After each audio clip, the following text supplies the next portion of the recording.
Syedaralun, pengurus DPW Partai Nanggro Aceh PNA Aceh Tamiang melaporkan seorang netizen karena menuding partai pro PKI dan sesat.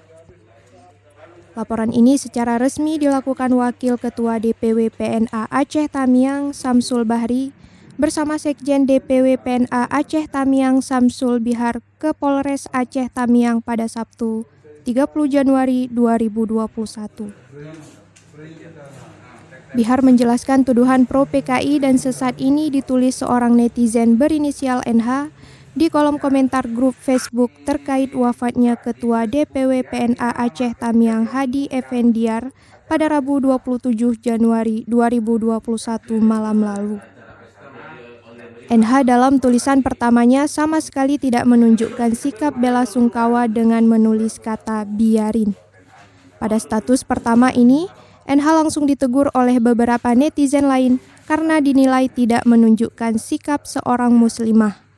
Tapi, bukannya menyadari kekhilafannya, NH malah semakin menyusutkan PNA.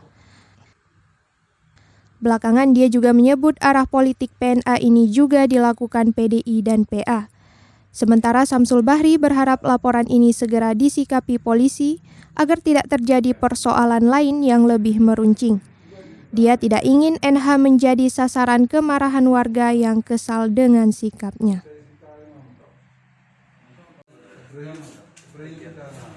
Dari Aceh Tamiang, Rahmat Wiguna, Serambi On TV.